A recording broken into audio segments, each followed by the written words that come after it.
Buenas tardes, buenas noches.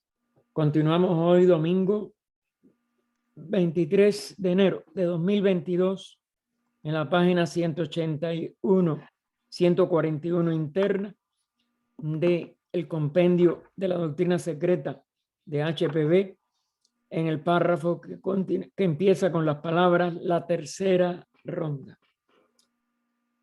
Hay una beatitud y un poder más allá de nosotros mismos que vienen en ayuda de aquellos que están preparados para recibirlos.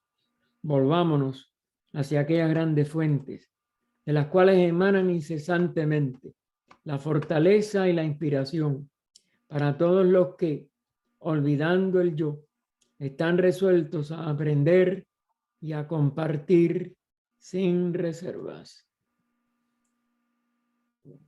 Habíamos visto el domingo pasado cómo las distintas rondas van activando lo que se llama en el ocultismo, pero recuerden que tiene un significado mucho más profundo que nuestras palabras modernas para aplicarlas a los elementos químicos, etcétera, los elementos.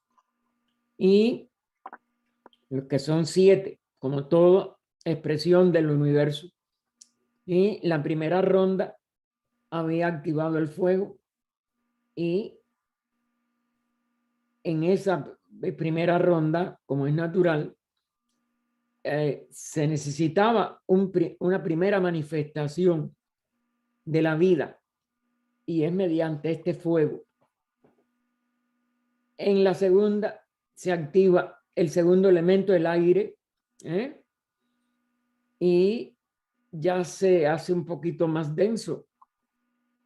La expresión de los 7 planetas, recuerden que los 7 globos, porque hay un planeta físico y 6 globos invisibles, que cada uno va también a tener una variante para la expresión de esta segunda, vamos a decir, expresión de la vida. Y después, en la tercera ronda, ya se densifica más a lo que llamamos el tercer principio, el tercer elemento, que es el del agua. Y ella explicó más o menos un resumen de lo que en palabras puede ponerse. Recuerden que todo esto tiene una serie de significados mucho más profundos que no podemos nosotros del todo descubrir con el intelecto, porque esto tiene que llegar a ser más bien lo que el alma individual, es decir, nuestra tríada superior en el cuerpo causal, tiene que llegar a no solo a actualizar como aprendizaje, como realización más bien, sino que pueda comunicársele a la personalidad, que es donde estamos funcionando. En esto es lo que consiste el progreso de la evolución humana.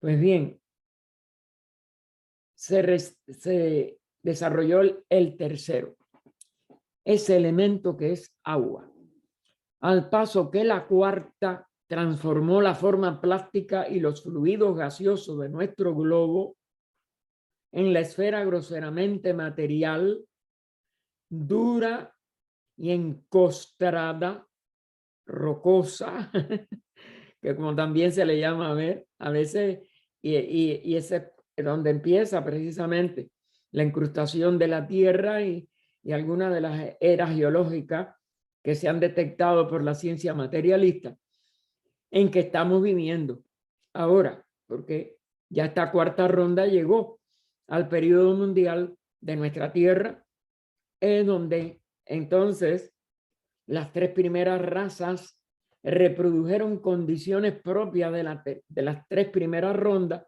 porque la puerta, como se le llama simbólicamente, a la individualización se iba a cerrar. Y ese cierre, pues, como es natural, era que ya ninguna mónada humana podría incorporarse a nuestra actual humanidad.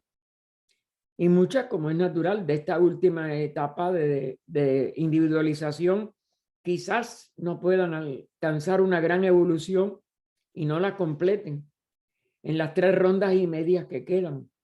Pero de todas maneras se les dio la oportunidad. Y esas encarnaciones en la tierra, por muy a veces, como dijéramos, primitivas que las veamos, le están dando una experiencia que aunque no la completen, van a ser la avanzada de la próxima humanidad.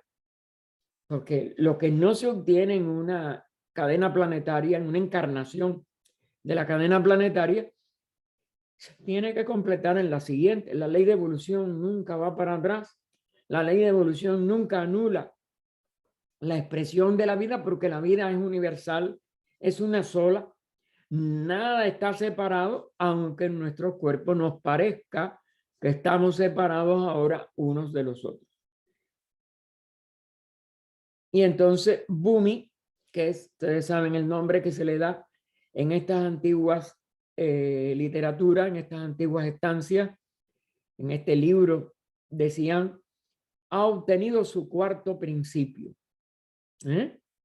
Porque también lo que es un elemento es a la vez el principio de todo el globo. A esto puede objetarse que queda quebrantada la ley de analogía sobre la cual tanto se insiste. Nada de eso. La Tierra alcanzará su forma final verdadera, y hace entre corchetes, entre guiones, la aclaración, la concha de su cuerpo, a la inversa en esto del hombre, aclara entre paréntesis. Hay ciertos procesos, recuerden que hay 3 evoluciones, que lo vimos desde el inicio de cosmogénesis, y que una va desde lo más sutil a lo más denso, es decir, va en arco descendente. Eso tiene que ver con los planetas sobre todo. Y el otro impulso va en arco reascendente.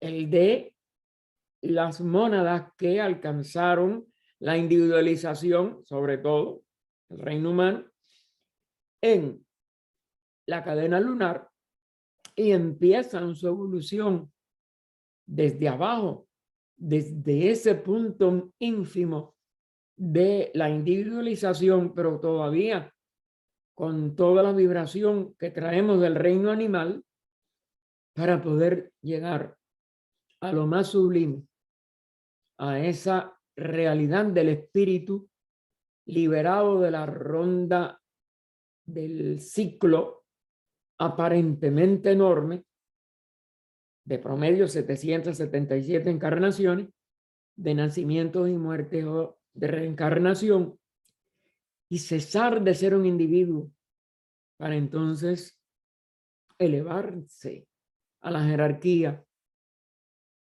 primero de auxiliares del logo, que es la jerarquía que abarca todas las jerarquías que tienen que ver con su sistema manifestado, pero en llegar a expresarnos algún día, ya como jerarquías también, que recuerden que cada jerarquía es un hombre celeste en cada raza raíz, en que se libera un número de expresiones monádicas, porque la mónada es una, son expresiones, pero de la mónada una, de la vida una, y por tanto van a ser, desde el punto de vista jerárquico, crecientes auxiliares y cada vez más altos auxiliares con mayores responsabilidades dentro de cualquier sistema manifestado, tanto planetario como solar, etcétera, porque la evolución sigue hasta arriba de esa gran cadena de la ley de evolución que llamamos los universos, los sistemas solares, los sistemas planetarios, y dentro de ellos los 7 constituyentes de ese sistema planetario, y en este caso particular que ya está tratando de decir y que constituye este proceso de inversión, de que cada vez ella tiene que expresar mejor lo más inferior, su cuerpo, porque esa es la misión de la expresión de un globo físico. Y entonces ella dice, alcanzará su forma final verdadera, nuestra Tierra, nuestro planeta, tan solo hacia el final del Manvántara, después de la 7ª ronda.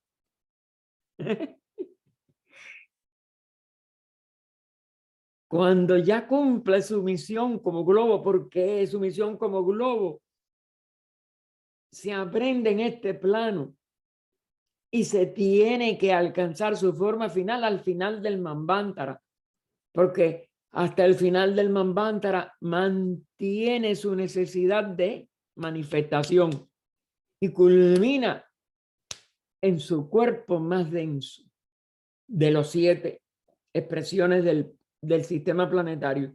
Nosotros a la inversa, vamos hacia arriba como conciencia monádica y tenemos que expresar lo máximo en lo más alto de la conciencia universal. Porque nosotros es una evolución de la conciencia ya. Los planetas sirven a la evolución de la forma, de lo que llamamos la materia, dentro del espacio aparentemente diferenciado. Y claro, nos aclara ella, no es la materia constituida molecularmente, y menos todavía el cuerpo humano, o Stula Sharira, como se le llama en el sánscrito, el más grosero de todos nuestros, entre comillas, principios, porque él en sí no es principio de nada, es vehículo físico del septenario completo. Así que ese cuerpo humano es el más grosero de todos nuestros principios, sino en realidad el principio medio, el verdadero centro animal. Ese principio medio es el que va a expresar, sí, el resultado del punto de evolución que tuvimos que traspasar para poder ser individuos, en el centro animal, al paso que nuestro cuerpo es tan solo su concha. Es decir, sirve de expresión a el principio medio, que es lo que llamaríamos kamamanas, cuando ya manas está funcionando, ¿correcto? Y en medio porque tiene que, como dijéramos, activar el cuerpo para que el cuerpo pueda, en el momento ya de nuestra, vamos a decir, iniciación final, expresar lo más alto del espíritu. Pero tiene que, lo más alto no puede expresarse sino por un puente, por un antacarana, por un medio. El factor y medio irresponsable, la concha, ¿no? El factor y medio irresponsable a través del cual la bestia en nosotros actúa toda su vida. Si lo que vino de ese reino animal no tiene un medio, el cuerpo físico permanecería también totalmente inerme. El espíritu no lo podría mover directamente por el abismo que hay entre uno y otro. Es decir, que todo esto va siendo un organismo que se interconecta y que se hace la expresión de la vida desde lo más alto a lo más bajo, y los cuerpos tienen que ver con esa pantalla, con esa modificación del espacio que permite la expresión de la vida en todas sus características, desde la más alta a la más baja, cuando culmina nuestra evolución como mónada, pero también en el sentido inverso, cuando lo material también llega a su forma más perfecta. Así es que la idea de que el tabernáculo humano es construido por vidas innumerables, tal como lo fue la corteza rocosa de nuestra tierra, no tiene nada de repulsivo en sí para el místico verdadero.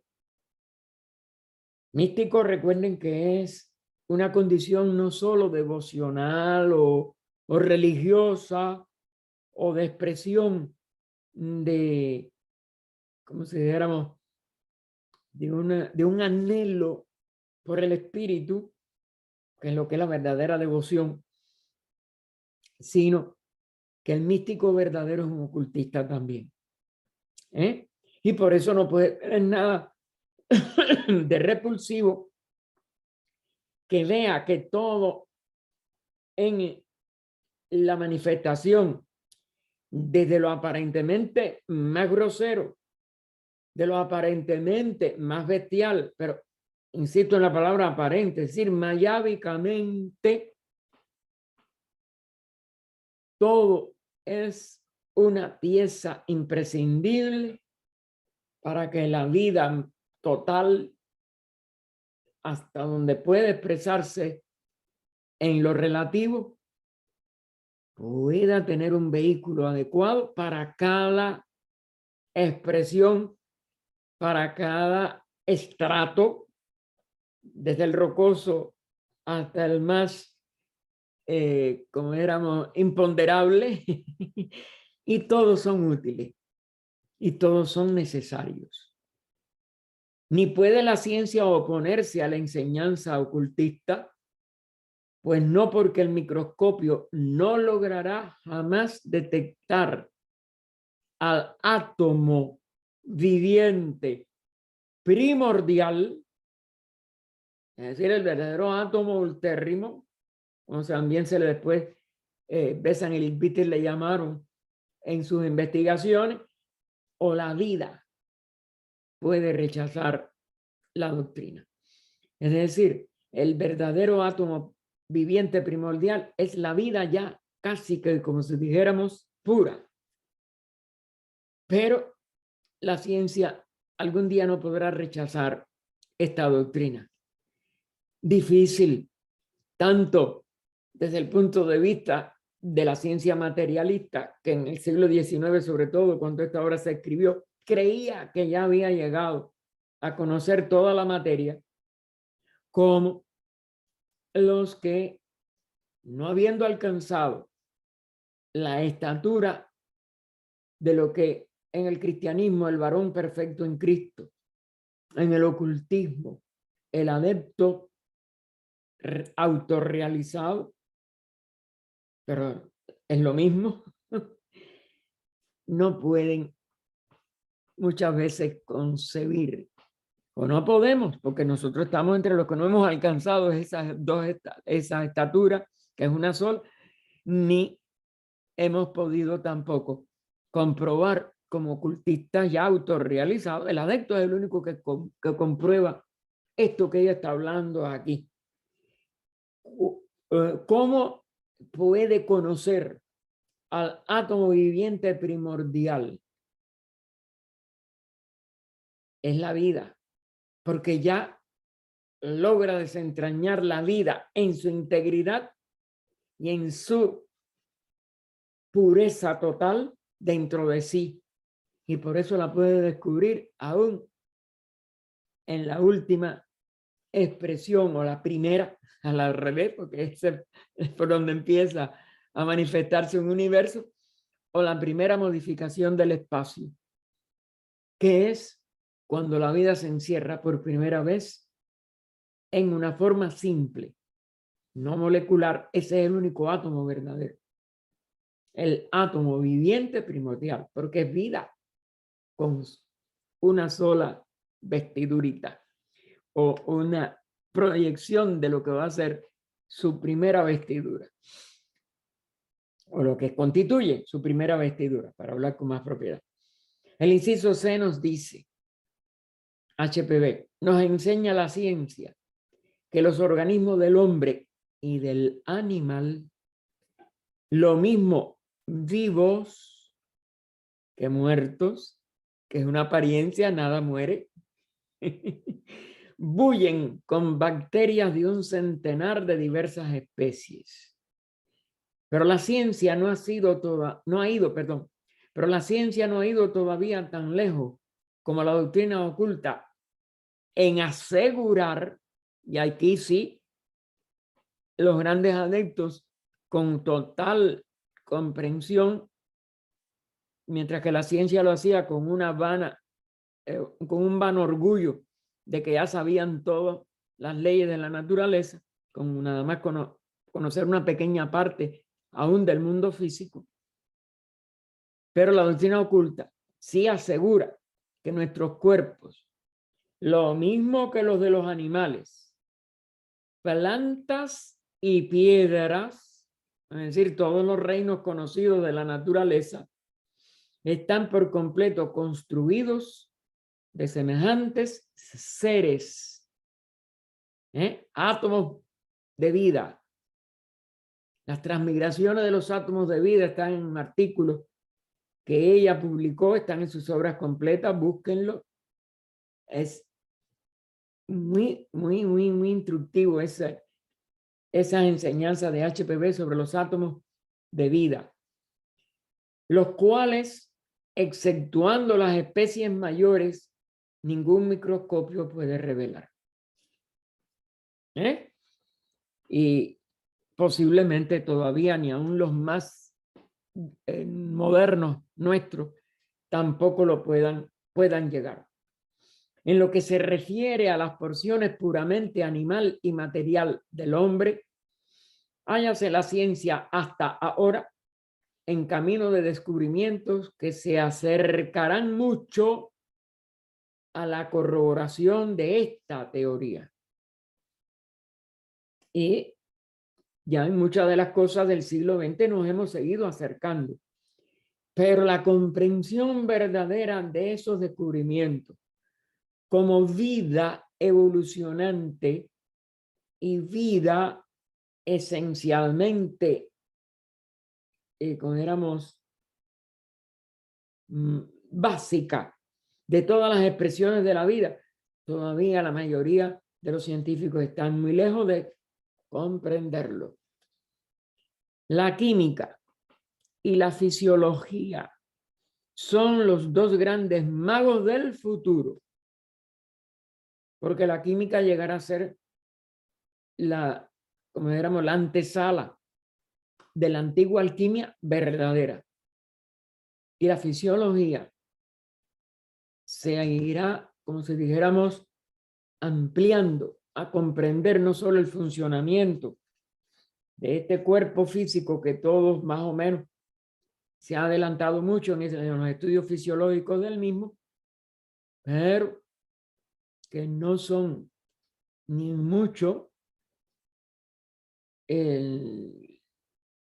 la antesala, podríamos decir, o el preludio de la fisiología de la parte más invisible de la constitución humana, de la cual desconoce la ciencia 6 aspectos o 6 principios, porque nada más que vemos el reflejo en el cuerpo físico del principio de conciencia física.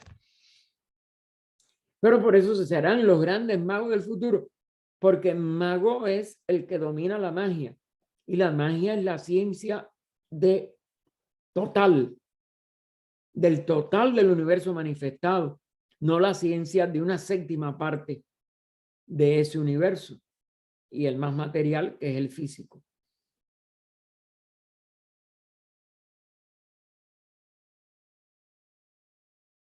Están destinados estos grandes magos del futuro, estos seres humanos que de verdad realicen su constitución interna más profunda a abrir los ojos de la humanidad a las grandes verdades físicas primero, pero que tiene que incluir las grandes verdades de conciencia, tanto personal como individual, como macrocósmica, porque la realización las une las tres, o devuelve las tres niveles o los tres grandes niveles que constituyen el septenario, como es natural, a la unidad.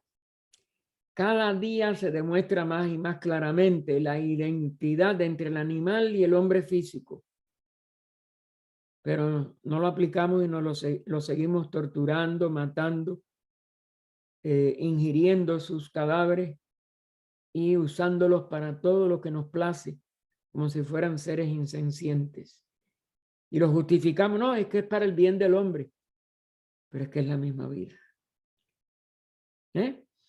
Así que esa identidad entre el animal y el hombre físico debe de realizarse en el nivel ético, en el nivel de compasión y amor al reino animal.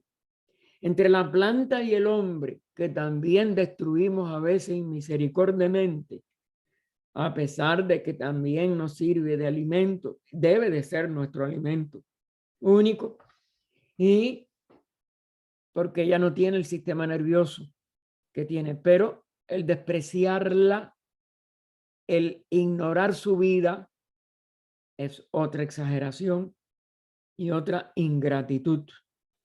Y aún entre el reptil y su madriguera, la roca y el hombre. Es decir, que aún la vida en el mineral la tenemos que descubrir, respetar, venerar, porque sigue siendo vida. Al comprobarse la identidad de los constituyentes físicos y químicos de todos los seres, minerales, vegetales, animales, humanos, puede muy bien decir la ciencia química que no existe diferencia alguna entre la materia de que se forma un buey y la que forma al hombre. Pero la doctrina oculta es mucho más explícita.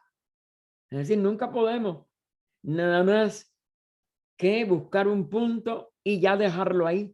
No, ¿cuáles son los elementos que tenemos que hacernos conscientes de ellos para poder de verdad respetar la manifestación en su integridad?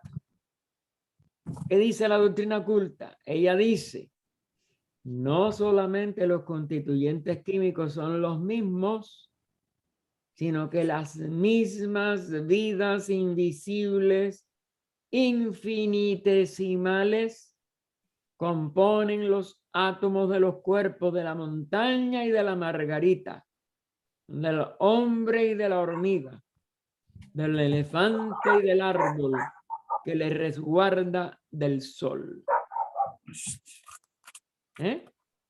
Del árbol que le resguarda del sol. Si pueden cerrar los micrófonos, por favor, Claudio. Cada partícula, ya la llamen orgánica o inorgánica, es una vida. Una vida. Todo átomo y molécula en el universo es a la par dador de vida y dador de muerte, porque la vida física, la vida manifestada, comienza y termina, y la muerte para las formas en que ella se manifiesta es lo que llamamos muerte o término de esa vida. Pero debíamos de decir más propiamente, y dador de la cesación de expresión de la vida a través de la forma.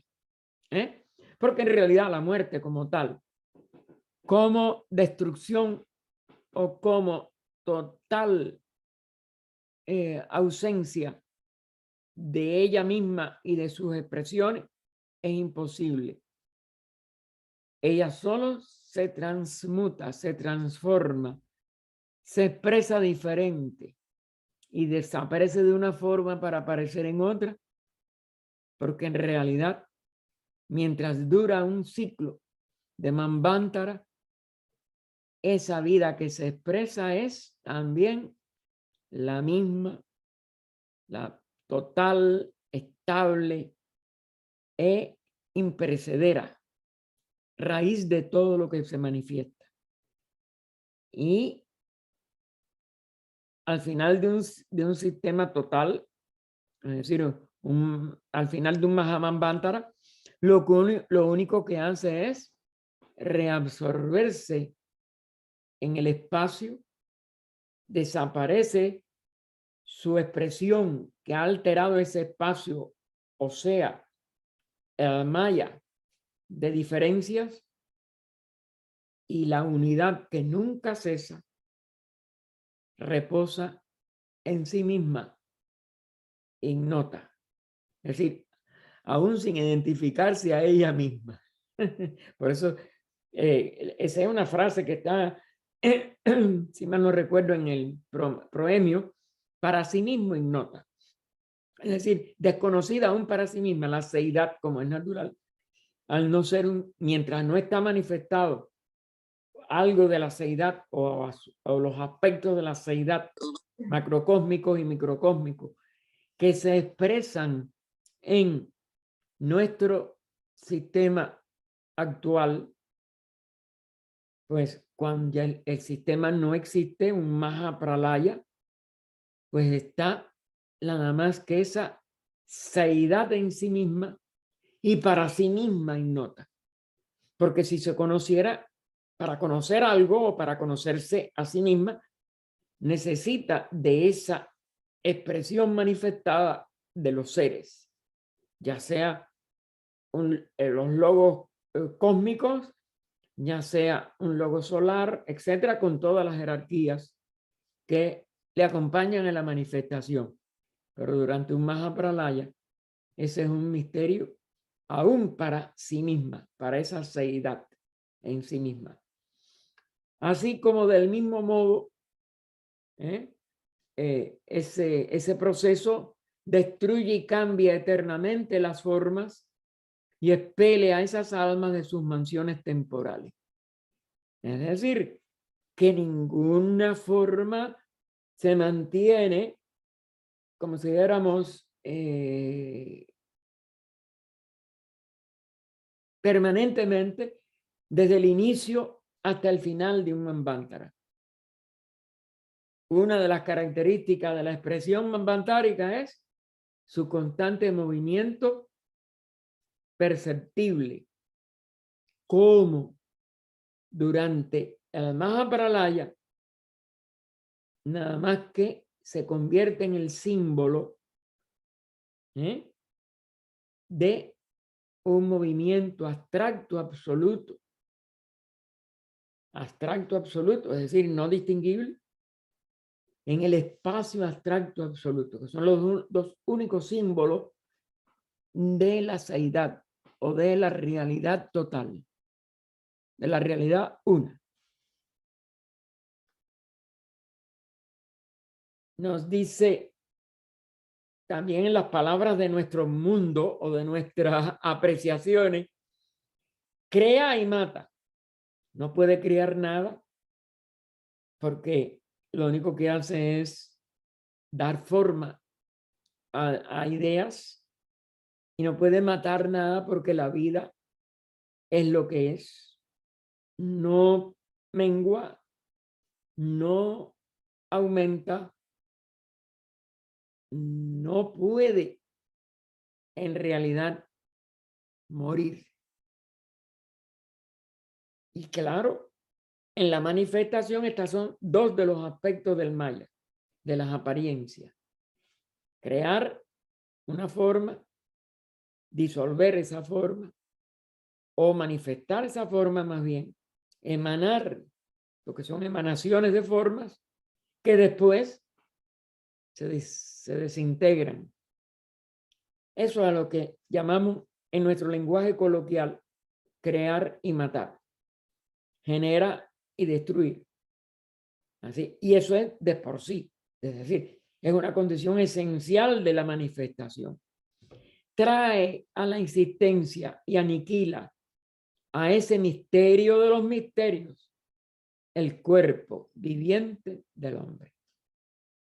Es el cuerpo más misterioso,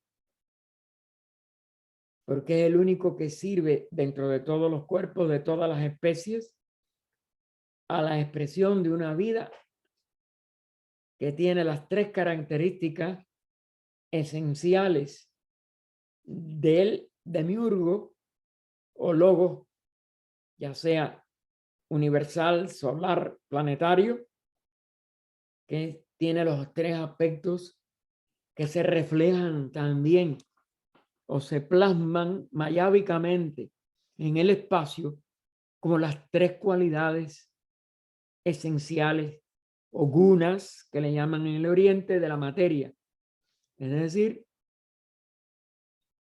estabilidad o inercia, movimiento o desorden y ritmo o la alternación, vamos a decir, rítmica de una detención y un movimiento, un estado estático y un estado dinámico. Y no hay otros, no hay otros. Y por eso es lo que nosotros llamamos en la conciencia nuestra voluntad, sabiduría, actividad. La voluntad es un estado estático, lo firme. La actividad es lo que se mueve y la sabiduría es la que ritmifica a ambos y los incorpora a sus estados de conciencia. Y entonces, bueno, ese mismo misterio se refleja en el animal, en la planta, porque vemos que tiene una organización. En el mineral no vemos la organización, excepto los minerales cristalizados o el estudio de cómo cristalizan conjuntos minerales como el agua. Recuerden todas las investigaciones que hizo Emoto, y cómo la mente puede hacer figuras bellas, o la naturaleza cuando el agua se convierte en nieve y los cristales se expresan en figuras geométricas que nadie puede explicarse, porque representan eso, la inteligencia, la sabiduría, el amor, etc. Y eso es a cada segundo en el tiempo y en el espacio. Y genera igualmente la vida y la muerte, es decir, la expresión de la vida en un organismo que empieza a conformarse y a crecer y a expresar algunos de los aspectos de la vida, y la muerte, la que lo descompone, se ha hecho inútil, la vida superior lo abandona y las vidas inferiores luchan entre ellas porque ya no está el elemento que los aglutinó, los organizó, y eso le llamamos putrefacción en el caso de los cuerpos animales y humanos. Y por tanto, la belleza y la fealdad, el bien y el mal, y aún lo agradable y lo desagradable, las sensaciones benéficas y las maléficas, tan cambiantes e intrascendentes en cuanto a duración y en cuanto a veces importancia, como todo lo demás que es transitorio, que es la cualidad de la manifestación. Siempre es transitoria. Una con una duración, unas transitoriedades más largas, unas transitoriedades que pueden ser hasta de menos de un segundo e imperceptibles para nosotros, pero todas transitorias. es esta vida misteriosa, y como pone vida todo con mayúscula, representada colectivamente por millones innumerables de vidas, todas las células de un cuerpo, todos los átomos de una molécula, etcétera, o de moléculas, que sigue en su camino propio y esporádico la ley del atavismo hasta el presente, incomprensible. ¿Por qué se regresa a tantas cosas? ¿Por qué a veces un nieto es idéntico a su abuelo, bisabuelo? ¿Por qué eso que se ve en los cuerpos se repite en caracteres y a veces en accidentes o aparentes casualidades de la vida? Que copia esa ley, que no es nada más que la ley de karma, que copia parecidos de familia, como asimismo los que encuentra impresos en el aura de los generadores de cada ser humano futuro.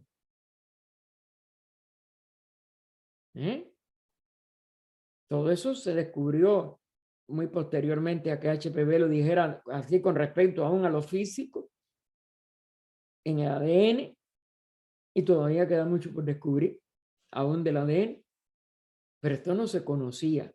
Por eso ella habla de que la ley del atavismo era totalmente incomprensible a finales del siglo XIX. Así, habiendo descubierto los efectos, la ciencia tiene que buscar sus causas primarias. Porque la ciencia física nada más que conoce efectos de 6 planos que están por encima de este plano físico. Las causas primarias no están en este plano. Y jamás podrá encontrarlas sin el auxilio de las antiguas ciencias. La alquimia, precursora de la química, la física y la botánica ocultas. Es decir, la misma alquimia, hay mucho de superficialidad en algunos de los alquimistas de la decadencia, de nuestra Edad Media sobre todo, etcétera, pero no en la de los verdaderos de la India de hace 1.000.000 de años, no la India decadente del siglo también 17 a 18, 19.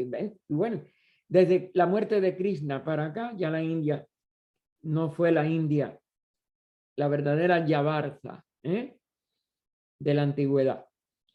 Física oculta es igual. La física oculta se perdió y la botánica oculta. Quedan tradiciones, quedan algunos restos de conocimiento que por eso son tan útiles, a veces más útiles, a veces, no digo que siempre, que la medicina moderna, que no tiene en consideración el respeto a esa sustancia y a veces no porque no conozca del todo sus características, al, como dijéramos, unir una cantidad inadecuada para la vida del cuerpo de elementos positivos, al concentrarlos en laboratorio, hace lo que llamamos los efectos colaterales de tantas medicinas modernas. No es que no hayan estudiado la botánica, pero no lo han estudiado desde el punto de vista oculto. Y no respetan la vida de esa botánica, como no respetan la vida física, como no respetan los elementos en el sentido alquímico.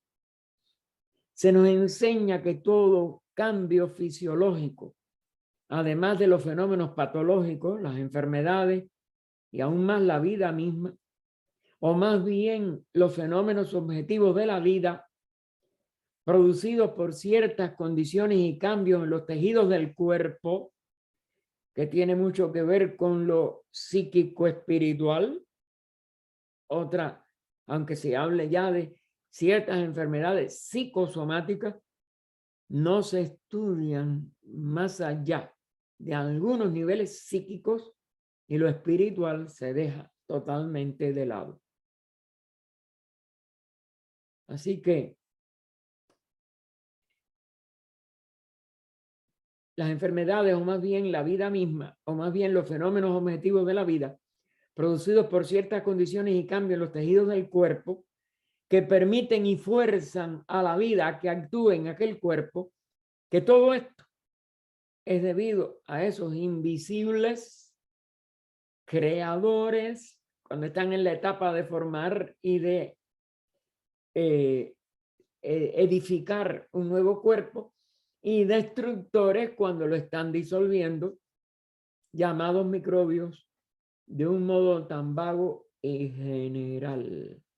Y aquí nos pone la llamada que dice, y fíjense si eso era así, que muchas de las, por ejemplo, de las ventajas de la flora bacteriana del intestino se desconocían y se desconocieron en gran parte aún del siglo XX, y que muchos daños se han producido por antibióticos que matan esa flora y dejan el organismo desprovisto de ese auxiliar. Ya hoy hay algunos remedios hacia eso, pero se siguen usando los que destruyen gran parte de nuestro equilibrio de estos microbios o bacterias o los que sean, que son positivos y que tenemos que cuidar también dentro de nosotros.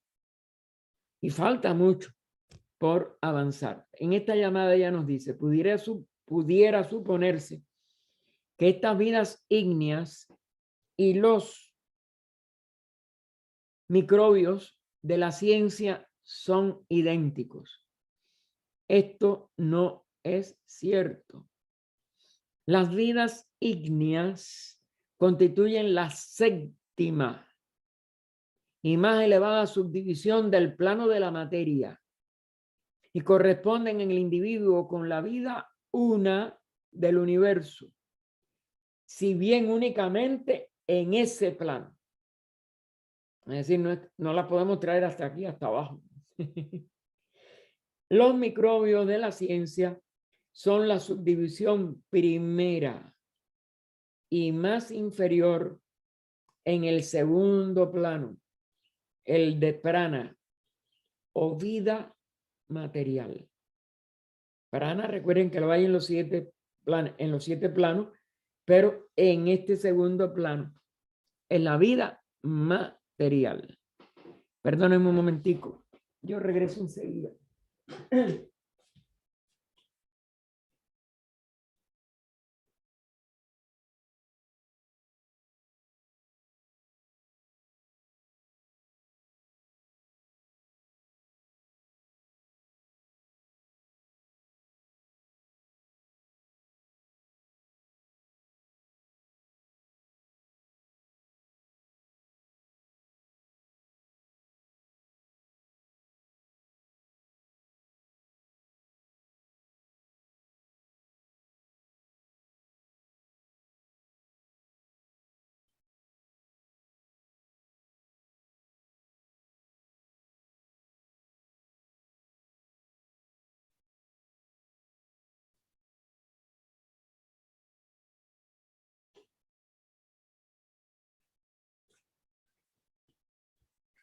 En este plano material, es decir, que prana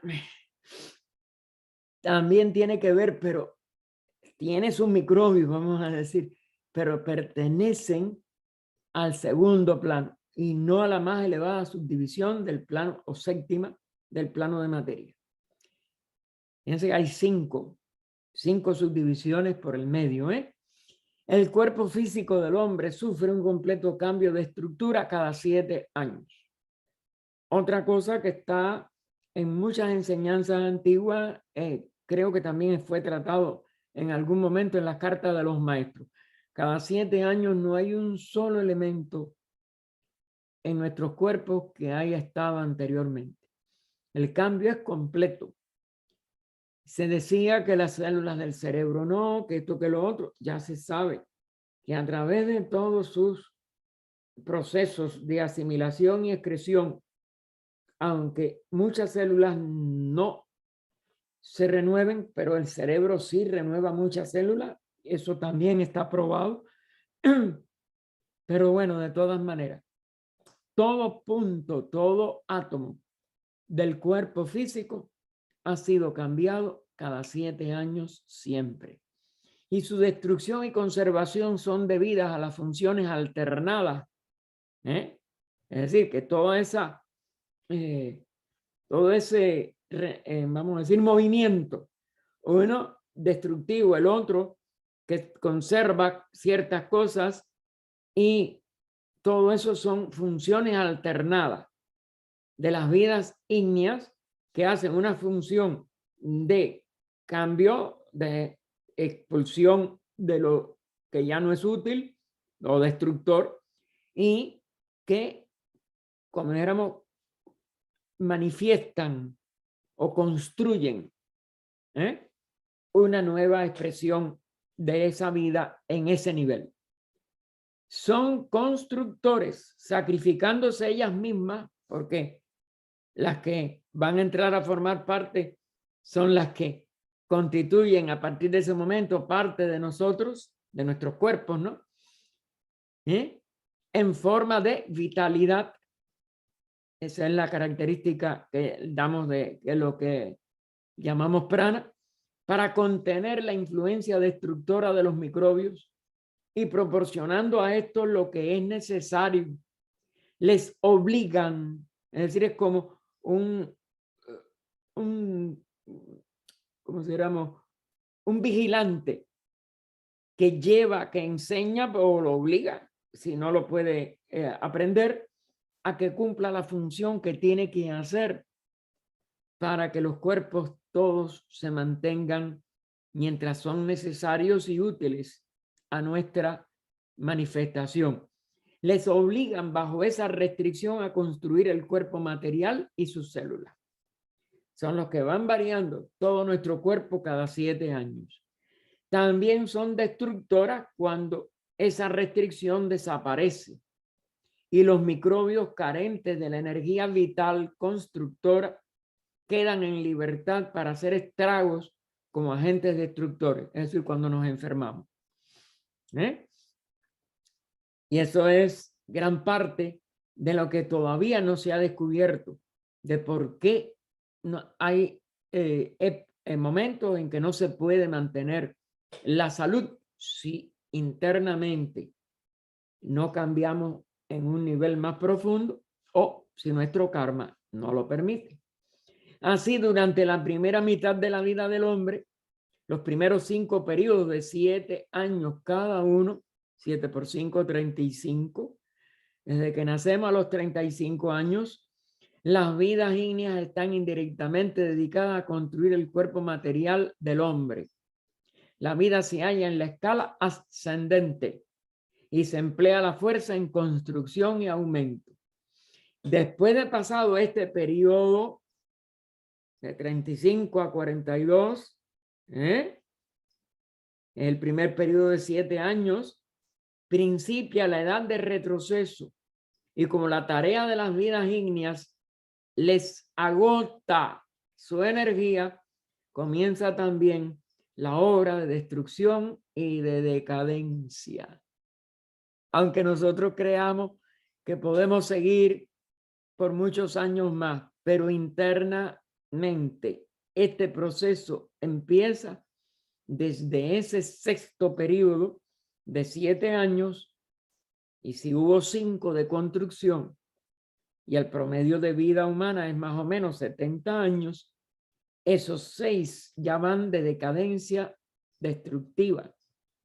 Y es eso, que la persona no es la misma, ya pierde mucha serie de características y es lo que llamamos, ya es un viejo o una vieja.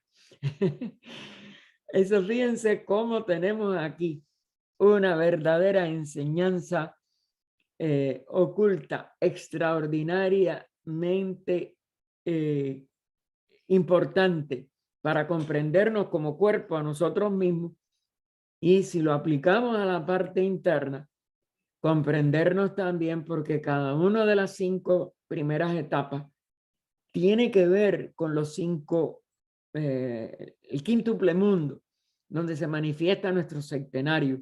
Y nosotros podemos hacer mucho constructivo y sobre todo influenciar en las nuevas generaciones en que tengan una guía adecuada a cómo aprovechar sin dilapidar su vitalidad, cómo aprovechar su vida en esa etapa hasta que llegan a los 35 y después saber mantener la vigencia, la utilidad de la vida para que no sea una decadencia verdaderamente, como era, dolorosa. Y el inciso D nos dice, pero ¿qué tiene que ver la luna con todo esto? Se nos puede preguntar, ¿qué tiene que hacer en compañía de los microbios de vida? Recuerden que ponen, y ella lo cita ahora, este inciso D, era que hacía pez, pecado y luna. En la frase apocalíptica, que muchas personas lo verían como una cosa vamos a decir, de ya la destrucción, el final del apocalipsis, que visto ocultamente no es nada más que el poder ascender a otra etapa de expresión de la vida, pero ya no tener que ver con la parte inferior, asimilar lo bueno de la encarnación, lo que llamamos poder entrar en un devachán, y lo vemos como pez. El símbolo del pez ya creo que ya lo había dicho ya, pero bueno, quizás lo vuelva a tomar ahora. Sí, creo que lo dice otra vez. Pecado, y luna. Pues dice, con los microbios nada. No está en este aspecto con estas jerarquías inferiores que tienen que ver con como dijéramos, con los ciclos de los cuerpos y estos ciclos centenarios del cuerpo, 5 de ascenso, 5 de decrepitud, de decadencia. No tiene que ser decrepitud, pero bueno, de decadencia sí. Excepto aprovecharse del tabernáculo de barro preparado por ellos, con el hombre perfecto divino, todo, puesto que pez, pecado y luna constituyen unidos los 3 símbolos del ser inmortal. Es decir, vean qué diferencia hay entre las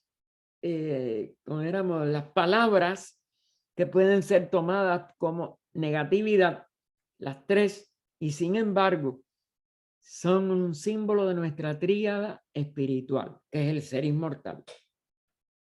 Es decir, que lo que se manifiesta temporalmente y en nuestras etapas, vamos a decir, primarias de evolución, o aún hasta cierto nivel, mientras el ser humano no empieza a conocerse a sí mismo, todo el proceso de conocerse a sí mismo está aquí llevado en pez, pecado y luna. Y es lo que nosotros tenemos que llegar a poder convertir en una realización de nuestra tríada espiritual. Es decir, la verdadera voluntad, la verdadera sabiduría y la verdadera actividad de nuestra alma inmortal. ¿Por qué? Porque ese ser inmortal es esta expresión trina de la unidad de la vida, y que esa unidad tiene que realizarse totalmente en el nivel más ínfimo de nuestra personalidad. Más bien, nuestra personalidad la tenemos que disolver como la criatura deformada de nuestra aparente separatividad y permitir que se exprese la vida una, que en nuestro ser inmortal se expresa trinamente como voluntad, sabiduría, actividad. Esa es la autotransformación que la vida superior no espera que nosotros alcancemos.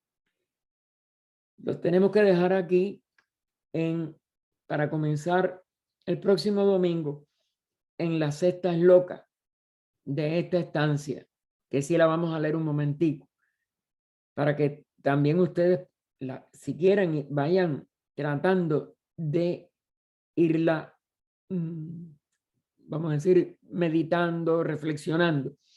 Desde el primer nacido, el hombre primitivo primero, el hilo, la antacarana, el sutratma, entre el vigilante silencioso y su sombra, se hace más y más fuerte y radiante a cada cambio, nos aclara reencarnación. La luz del sol de la mañana se ha cambiado en la gloria del mediodía. Esperemos que podamos unirnos la semana próxima, que ya es el 30, casi terminando enero, hermano. El primer mes del año se ha ido volando. En la que 184, que es 144. Y el 6. O vida oculta que vibras en cada átomo, o luz oculta que brillas en cada criatura, o amor oculto que todo lo abarcas en la unidad, que cada ser que se sienta uno contigo, sepa que por lo tanto es también uno con todos los demás. Paz, paz, paz a todos los seres. ¿Alguna pregunta que los hermanos quiera? Ernesto, adelante, mijo. Así, hermano, hemos visto una esloca bien larga hoy, esta quinta, la séptima estancia. Sí. Hoy vimos el inciso C y el D. Aquí en la esloca dice algo interesante, dice en el C. Sí. Sobre Manú, ¿quién lo forma? Las 7 vidas y la vida una. Hermano, estas 7 vidas, ¿quiénes pueden ser? Mira, la vida sigue siendo una, pero su manifestación es septenaria. Las 7 vidas son las 7 expresiones de la vida una, tanto si tú la consideras por el lado de cómo ellas se expresan en la forma, porque claro que toda manifestación es a través de formas, pero la vida es lo que es esencial. Y esto representa tanto la constitución septenaria del universo, tanto las 7 jerarquías que siguen estando vigentes en la relación con nuestra evolución actual, aunque recuerda que las jerarquías son 12, hay 5 que ya pasaron, sobre todo la última se dice que todavía está con algún tipo de relación con nosotros, pero que las otras 6 son incomprensibles aún para los más grandes iniciados. Es decir, esto todo tiene niveles de investigación que tenemos que hacer según adelantemos en conocernos a nosotros mismos, porque nosotros somos esas 7 vidas. Nosotros somos esa vida una, pero que aparece como 7 en nosotros. La sentimos en el cese septenario. Esa es la constitución septenaria que tenemos que descubrir en nosotros. Porque lo que se nos da son palabras en relación con esa ley de manifestación. Y entonces, por tanto, tenemos que descubrir en nosotros mismos que eso constituye una sola vida, pero poder distinguir, aprender a autodescubrir también cuáles son sus expresiones como un septenario en nosotros. Eso todo está en muchas alusiones, en muchas de estas explicaciones, pero en realidad si no lo incorporamos como un estado de conciencia despierta ya, que se conozca a sí misma, seguiremos siendo nuestras personalidades. Y la personalidad, claro que no es nuestro ser, es un reflejo deformado, condicionado y restringido a la personalidad, donde no podemos descubrir nada de esto. Si nosotros vamos penetrando de nuestras expresiones personales y vamos despertando a nuestra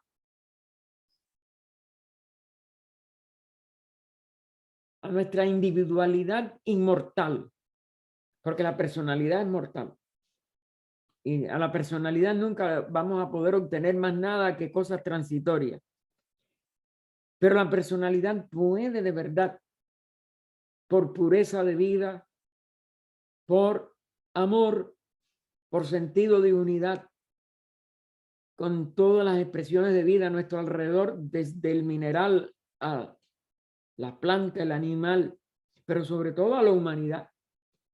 ¿Cómo podemos sentirnos uno con toda la humanidad? ¿Cómo podemos amar al que nos desconoce, o al que nos insulta, o al que nos veja? Pero podemos de verdad descubrir la vida dentro de él, que es la vida nuestra. Podemos tener compasión a cualquier cosa negativa que recibamos de alguien. Esa es la única forma en que vamos a podernos descubrir como la vida total. Porque si negamos la vida en lo que nos es desagradable de ella, no la podremos comprender en su integridad, porque no hay nada que sea verdaderamente desagradable. Es la apreciación nuestra. Por eso este sendero es un sendero tan difícil, mijito. Porque la personalidad nuestra no puede comprender todo esto, y mucho menos realizarlo. No sé si mis palabras te pueden servir. Lamento porque no tengo otra. Algo más, Ernesto. Así, hermano, ahí termina el inciso C y después comienza el D con algo interesante. Dice, ¿quién lo completa? El quíntuple La. ¿Y quién lo perfecciona? El último cuerpo, pez, pecado y soma y la luna. Hermano, este quíntuple La, ¿quién será? Ese es está en el glosario, búscalo, es útil, pero ahora en este momento, ¿tú lo tienes ahí, el glosario? No, sí, que es el espíritu, La es espíritu. Por eso es el espíritu. Es decir, quíntuple significa que se manifiesta el espíritu en los 5. No estaba seguro, por eso quise que, porque a veces uno dice, significa esto y lo otro, y no es lo exacto lo que dice el glosario. Gracias. Mira, quíntuple La, es decir, es el quíntuple espíritu de todo lo que alienta, de todo lo que se manifiesta. Entonces, nosotros, si podemos identificarnos con el espíritu de cada uno de nosotros y podemos conocer sus 5 expresiones y dominar los 5 planos donde él se manifiesta, pues la voluntad, la sabiduría y la actividad, que son los 3 símbolos que ella puso como pecado. ¿Cómo puso? Las palabras se me van, hermano. Pez, pecado, soma. Pez. El símbolo del Luna. pez es también, eso es simbólico. Pez, pecado, soma, es nuestra voluntad, nuestra sabiduría, nuestra actividad como verdadero como verdadero espíritu, que cuando se completa plasma su perfección en el quíntuple universo. Nosotros no evolucionamos nada más que en el plano físico, en el plano cámico, en el plano mental, en el plano intuicional, y lo resumimos en nuestra voluntad divina, en Atman, que es la que se universaliza, vuelve a sintetizar sus 4 aspectos inferiores, de los 4 planos inferiores, y deja de ser un individuo, se convierte en el uno total, en la unidad total, en la vida una íntegra, y ya no tiene ni diferencias, ni separaciones, ni posibles errores o posibles pecados, hablando de pecado. Eso, hermanos, claro que ninguno de nosotros lo ha obtenido, si no ya no estuviéramos aquí. Pero es la meta de la evolución humana. Y lo único que tiene que guiarnos para poder completar nuestra expresión como un ser uno en una expresión, digo, en una constitución septenaria que se unifica y deja de ser una aparente pluralidad septenaria de expresiones de cuerpos y conciencia, o de principios y conciencia. ¿Algo más?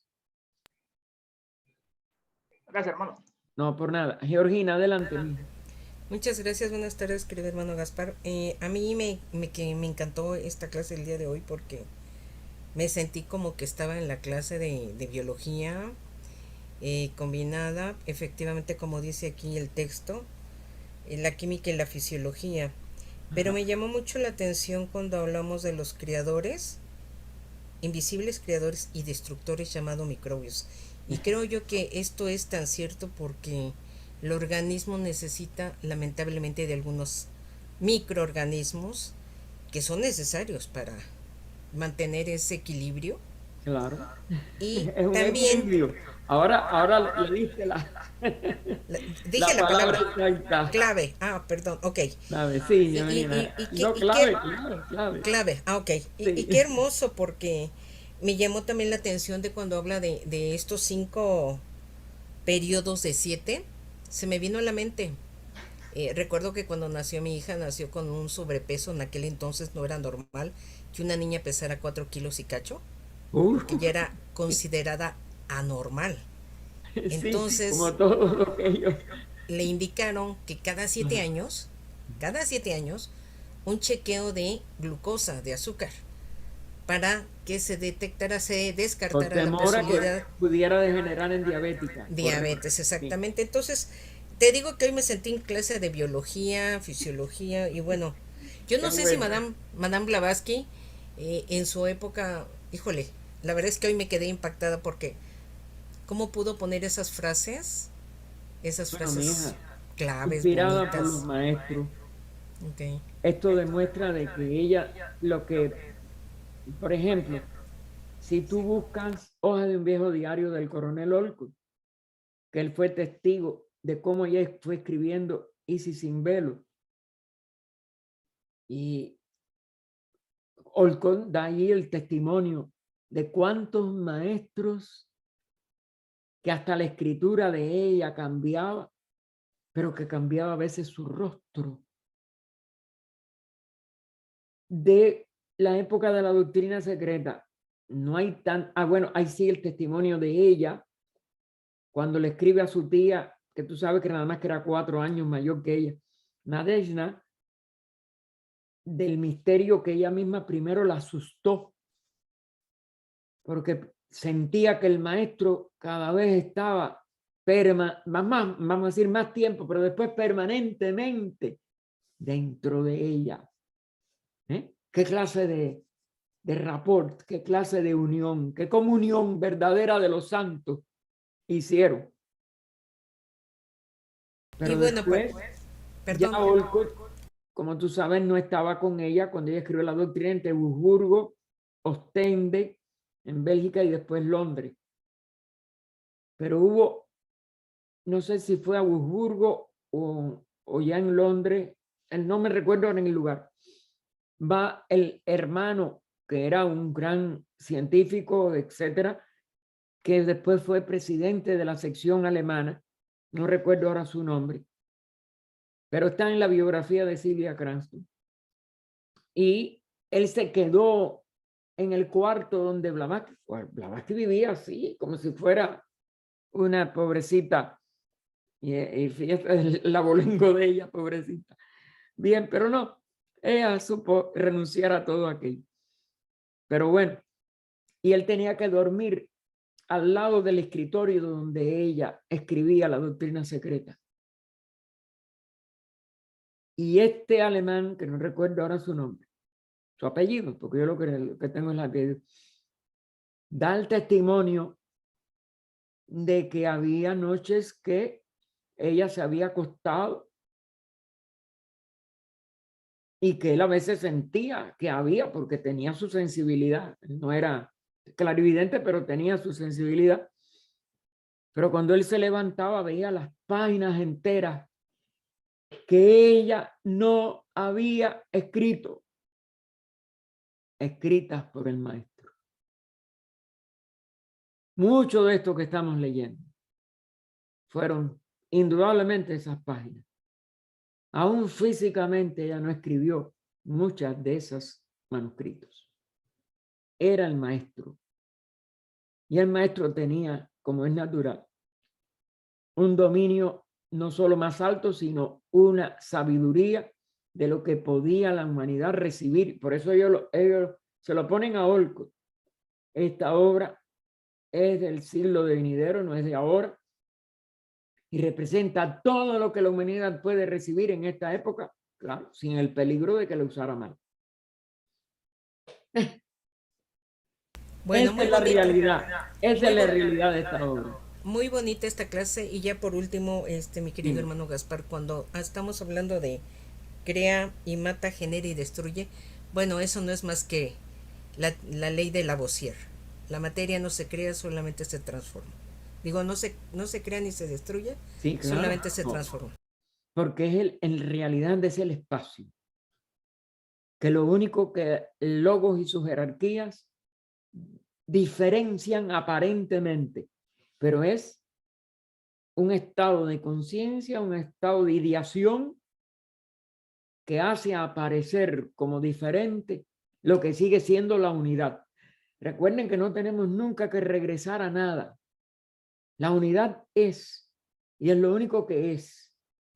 Nosotros lo que tenemos es que, conociéndonos a nosotros mismos, hacernos conscientes de lo que es. Y eso es la unidad del todo, la vida una y la totalidad de esa esencia que se manifiesta como seres aparentemente diferenciados. Y ella de verdad que, bueno, por eso en la carta a Olcott, cuando le hablan esto de la importancia de la doctrina secreta y que iba a ser una obra para el siglo siguiente, pues le dicen, esta obra no tiene errores básicos. Claro, siempre tiene que haber todo medio humano, pues ya tuvo que escribir muchas cosas. Pues tiene sus limitaciones y aparte había la limitación de que no podía decirse a la humanidad muchas cosas más. Pero es la obra conjunta de M, el maestro M, KH y HPB. Los tres en una unidad total para servicio de la humanidad. Y estando ella como estaba, sacada de la muerte 2 veces por el maestro M, primero en el 80 y pico, pero la última vez en el 80, ¿no? Yo creo que aún después del 84 hubo otra vez, pero bueno, sobre todo en el 85. En el 85, cuando ella se pone tan grave, cuando pensó que todo se había destruido por la condena de la Sociedad de Investigaciones Psíquicas. Y que nada más que se logró que la eliminaran 100 años después. 100 años esa calumnia se consideró como un juicio definitivo a lo que ellos llamaron la fraudulenta, la persona más falsa de toda la historia humana. Y ella nada más que estaba enseñando estas verdades sublimes. Ese es el dolor que nosotros tenemos que seguir cargando, los que la amamos. de que ella tuvo que sufrir eso y nadie la defendió públicamente en aquella época. Al contrario, le prohibieron que ella hiciera una apelación legal, que iba a ser muy lenta, pero que ella debió de habérsele respaldado que sí, que le hiciera. No importa los que se burlaran, no importa los que la creían. La verdad era que ella era inocente. Gracias a todos. Bien, entonces, hermanos, esperemos que el 30 de enero podamos seguir estudiando, que la grabación salga rápido y que todos la puedan repasar, porque todas estas, esto hay que volverlo vamos a decir, a estudiar muchas veces. Tengan todos muy buenas Noches. Hermano, noches, sobre Gracias. todo los hermanos de España. hermano, acordémonos de la noches, sanación. mañanas. Gaspar,